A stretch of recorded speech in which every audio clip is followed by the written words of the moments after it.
Hello, citizens of the verse. The Q&A for the Consolidated Outland Pioneer is out, and I've taken the liberty of condensing down the questions and responses into a single declarative statement for each. The outposts that you can construct will have roughly the same footprint as they have shown in the game, which is 48 meters wide, 48 meters long, and 5 meters high. These bases are seen as being similar to a small research facility in Antarctica. The Pioneer cannot build hangars to store ships in. It's way too early in development to be expecting outposts to work like Alisar, or at this point to be building something like a Revel and York hangar. For the time being, the best that they can do for now is to place down landing pads. The staff at CIG are not against the idea of building outposts on asteroids, but it will depend on the size of the asteroid in question, and if it had a large enough flat surface to build upon.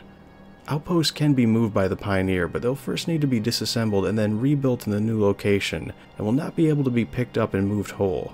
Collecting additional resources may be necessary to this process. The Pioneer cannot build space stations. It was meant to construct terrestrial structures which will have very different needs from space stations. The claim license that comes with the Pioneer package will be good for an area of land that could span anywhere between 4x4 kilometers and 8x8 kilometers, depending on the textile density of the resource map, giving you a fairly large chunk of land that's capable of holding multiple construction sites on it. When the manufacturing process is completed, the ship moves the outpost forward and places it in a specified location. If the location can't have any other items placed there safely, then the pilot will need to move the Pioneer if they wish to continue building. When asked if the Pioneer could build items like missile defenses, it was stated that the Pioneer isn't a weapons manufacturing plant.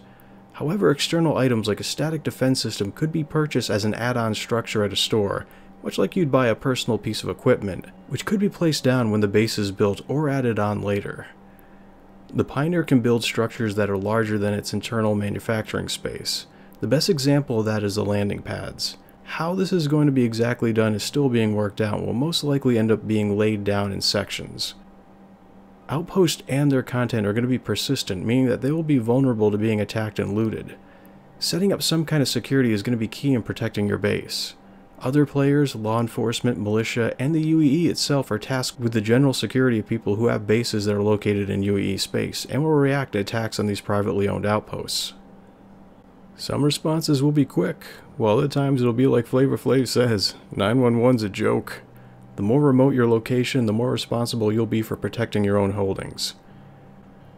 The Pioneer is capable of using refined material from a ship like the Orion, but it should be noted that many different kinds of ore are going to be needed to construct your base, so first make sure to stock up on the right stuff. The Pioneer is dedicated to base building and will not be useful in any other career role. Items like solar panels, landing pads, and generators are considered to be add-on items which are already fabricated beforehand, purchased in stores, and added onto base units after its construction is done. The ground you build your base on is going to have to be flat. Not perfect, mind you, but level enough to be able to safely land the Pioneer on. There are no plans for double-decker modules or tall buildings to be constructed by the Pioneer. They don't have a specific amount of time for how long it will take to create an outpost, but it should be viewed as a major time investment, and the amount of time needed will scale with the size of the outpost you're building. You will not be able to spawn ships at your outpost. And finally, the 3 utility slots that were listed for the Pioneer is an error. It is not equipped with utility slots and is being focused solely on the dedicated task of outpost construction. That's it for the question and answer session for the Pioneer. I hope this helps give you a better idea as to what CIG intends its purpose to be and how it's going to work. Thank you very much for tuning in, and take care.